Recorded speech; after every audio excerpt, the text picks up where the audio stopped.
All right, Shalom. This is the brother Nahalia from the gym at Orlando camp. I want to start off by giving all praise, honor, and glory to Yahweh, Bahashem, Yahweh Shai, Bahashem, Ruach HaKodesh. Double honors to the apostles and the elders of Great Millstone, who are the elders of Yasher Allah.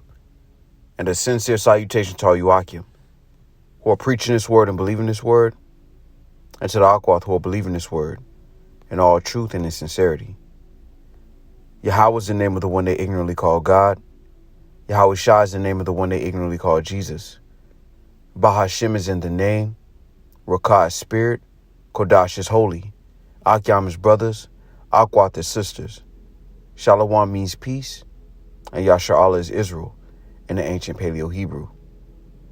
This is Amos chapter 9 and verse 11. And it reads, "In that day will I raise up the tabernacle of David that is fallen, and close up the breaches thereof. And I will raise up his ruins, and I will build it as in the days of old." And I want to go into a lesson through the Spirit on the politics of dominion. Because again, while everyone is living their personal life, there is a bigger plan, a bigger picture at play. And really that's the tug and pull, of dominion. As a matter of fact, this is Ecclesiasticus chapter 11. I'm going to jump down to verse 5. "Many kings have sat down upon the ground, and one that was never thought of hath worn the crown." And the Lord has had an MO of putting down one and setting up another. Because ultimately, people's personal lives are affected by who's in dominion, who's in rulership. And our people are so used to Esau being in rulership that as this translation of power begins to happen, they're unaware of it. Because again, it goes into the politics of dominion. And only the elite on the left, and Lord willing we be a part of that number, the elite on the right, understand the politics and most importantly, the translation of power. This is Ecclesiasticus chapter 10 and verse 4. "The power of the earth is in the hand of the Lord, and in due time he will set over it one that is profitable. And the hand of the power is the prosperity of man, and upon the person of the scribe shall he lay his honor." So right now you have a politic, you have the politic of dominion. Most people are playing the politics of their own personal life. That's why 2/3 of our people don't consider dominion and the translation of power. They don't get into politics. And you'll hear that said amongst a lot of Negroes, Latinos, and Native Americans, that they don't get into the news and they don't get into politics. That's a key indicator that they have no stock in rulership. But when you understand the signs of the times, when you understand the politics of dominion, because prophecy really goes into that translation of power. The main prophecies, when you deal with Daniel, the 2nd chapter, is that process of dominion. Who's in rulership? Because whoever is in rulership dictates the environment of the room, so to speak. The will of the Lord is ultimately the environment. It's ultimately the condition. Like when you think about having a house, a lot of people live in the house. There are many rooms in the house, but there's only one thermostat. And that thermostat determines the temperature in the room. Prophecy is our gauge of how the temperature is about to change. And ultimately, rulership is that actual thermostat. When you look at the world right now, let's go into it. Ecclesiasticus 10 and 1. "A wise judge will instruct his people, and the government of a prudent man is well ordered. As a judge of the people is himself, so are his officers." Now look at that. Let's stop there. You have the judge and then you have his officers. This is why I started at Amos, the 9th chapter. Because when you deal with the tabernacle of David, it's not a few men. It is compared to the population of the planet, but it's not 35 or 36 men. When you go into prophecy, it's 144,000 men under Yahweh Shai, who you can consider, those princes and those officers. And they're going to be tasked with bringing righteousness into the world and enforcing it under Yahweh Shai. That complete dominion. Like right now you have Esau. Matter of fact, let's go to this. Let's go here.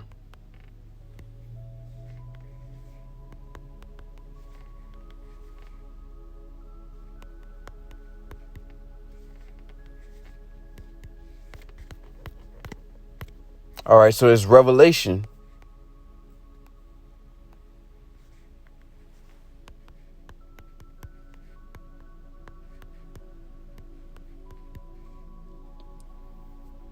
This Revelation chapter 12 and verse 9. And the great dragon was cast out, that old serpent called the devil and Satan, which deceiveth the world, the whole world. He was cast out into earth, and his angels were cast out with him. All right, now when you deal with those angels, a lot of people say those are the fallen angels. Really, they're the servants of the devil. And I'm highlighting a point real quick through the spirit that when you deal with dominion, Esau, Edom, the so-called white man, and his elites are the tool of Satan. Yet, amongst that dominion, you have order. So you have the elites of Esau, Edom, the so-called white man, and then you have those who does his bidding. All right. Now I want to go here.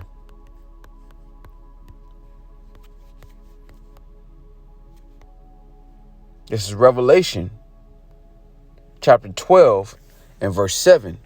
And there was war in heaven. All right. When you deal with heaven, all right, on this particular moment, it's talking about in the skies. All right. Michael and his angels fought against the dragon, and the dragon fought and his angels and prevailed not.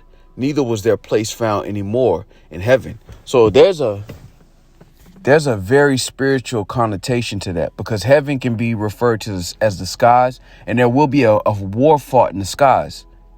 All right. Between Michael and his angels, or Michael and the messengers, and Satan or the devil and his messengers. All right. The dragon in particular, Salakia. All right. And that dragon is a representation of Esau, Edom, and his power in the earth. All right. So they're going to fight those F-16s, those different fighter jets. They're going to fight against the Lord ultimately. Now, when you deal with verse 8, it says, neither was their place found any more in heaven. Now you're dealing with dominion, because heaven, think about heaven, right? When you deal with it, it deals with the skies. But when you think about it positional wise, being above, that's why the scriptures talk about that heaven was rolled up. Why? Because ultimately their dominion is done. All right. And that goes into the politics of rulership. And there are few men that are privy to the politics of rulership. Just like in the ancient world, there were few men that were privy to the politics of rulership. All right. As a matter of fact, I want to bring this out. This is Isaiah chapter 34 and verse 4. And all the hosts of heaven shall be dissolved, and the heavens shall be rolled together as a scroll, and all their hosts shall fall down, as a leaf falleth from the vine, and as a falling fig from the fig tree. This is also Revelation 6 and 14. And the heaven departed as a scroll when it is rolled up together, and every mountain and island were moved out of their places. Now, this is dealing with rulership. All right. It's a poetic way of talking about rulership, but it is dealing with rulership. Because when you deal with the heavens, it can go into the sky. It can go into the actual spiritual realm, but it also goes into dominion. So when you deal with the messengers on the left-hand side and the messengers on the right-hand side, you see that there's a bigger game at play right now. The rich sit in low place. All right. And that goes into the elite or the remnant of Jacob, who only have the truth as a weapon. And then you have the elites on the left-hand side, which are Esau, Edom, the elites of Esau, Edom, and his messengers or his servants. And there's a bigger game that is being played through the spirit while people are living their normal, and I'll put quotations on that, their normal life. But when you deal with the ancient world, and we go into this often, most Israelites, like the elder Arawam goes into, this isn't for the casual Israelite, because in the ancient world and beyond, the casual Israelite was only worried about their personal affairs. They weren't really concerned with the affairs of the kingdom. That's why most Negroes, Latinos, and Native Americans tell you that they don't deal with the news, because they're completely consumed in their own business. Matter of fact, let's get that. Let's get what the Lord said. All right, so this is Luke chapter 14 and verse 16. Then said he unto him, a certain man made a supper and bade many, and sent his servant at supper time to say to them that were bidden, come, for all things are now ready. Now think about this, right? This is Yahweh's victory lap. So when you see this compared to a great supper, it's so spiritual, because it's like, this is his victory. This is that's the best way I can put it. When you think about everything Yahweh went through from Adam till now, this is the victory lap. This is where all things have literally been made ready. And you would think that any man of the Israelite nation would be excited to see the time that we're living in, regardless of the turmoil that you may experience in your personal life. Verse 17 reads, and sent his servant at supper time to say to them that were bidden, come, for all things are now ready. And they all with one consent began to make excuse. The first said unto him, I have bought a piece of ground, and I must needs go and see it. I pray thee, have me excused. And another said, I have bought 5 yoke of oxen, and I go to prove them. I pray thee, have me excused. Now think about this, right? The average Israelite in every captivity, even when we were in our own homeland, were never concerned with the politics of dominion. The average Israelite was never concerned with the politics of dominion. They were consumed with these same things that Yahweh is mentioning right now. Keep in mind, this is the victory of the king, yet and still, they're more concerned with their personal affairs than they are with the changing of guard, the changing of dominion. And that's why the politics of dominion is only reserved to a few. Lord willing, we be a part of that number, the ones who are privy to it. Because even amongst the Edomites on the left-hand side, most of them are not privy to what's actually going on. Some of them have bits and pieces, but they don't have the whole scope. Whereas the rich actually sit in low place. Because while we don't have the physical or resources that are associated with rulership, we have an understanding of the times that we're in, which is priceless. Continuing, matter of fact, while I'm on that subject, there's Isaiah chapter 33 and verse 6. And wisdom and knowledge shall be the stability of thy times and strength of salvation. The fear of the Lord is his treasure. In the NLT, it says, in that day he will be your sure foundation, providing a rich store of salvation, wisdom and knowledge. The fear of the Lord will be your treasure. And that's what it is. Lord, will we be a part of that number? That the understanding of the times, the understanding of the temperature in the room and how that temperature is about to change becomes more and more priceless as we get closer to the end. And that's not reserved for many. Yet, as prophesied and foretold in the scriptures, many Israelites were more concerned with their own personal ambition outside of the ambition of the kingdom of heaven. They were always searching for their own comfort, and they looked over the comfort, not even the comfort, but the understanding of rulership. And that's why when you deal with Luke, the 14th chapter, if they actually understood what was happening, they would have put off their own personal ambition for the well-being of the kingdom. Because when you go back to Luke 14 in the 16th chapter, he said, then said he unto him, a certain man made a great supper and bade many. This is Yahweh's victory lap. This is the conclusion of the matter, so to speak, concerning everything from Adam till to the beginning of it that followeth in 2nd Esdras, the 6th chapter.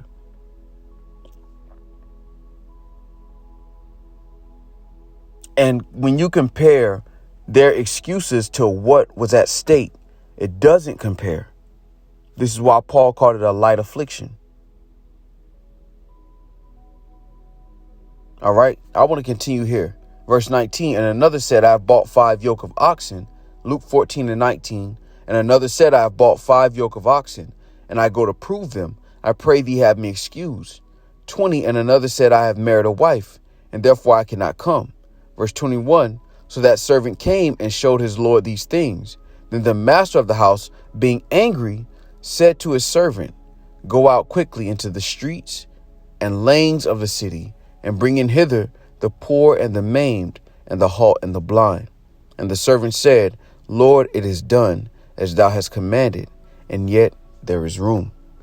Now I wanted to say this. In verse 21, it said the master of the house being angry, because again, what they were giving up in exchange for what they were keeping was worthless. Now, at face value, it doesn't sound worthless, but it is in the grand scheme of things. When you go into 2 Peter, the 3rd chapter, all things shall melt with fervent heat. So what value is the oxen? What value is the land? What value is the wife you've married? Knowing that that's the conclusion of the matter.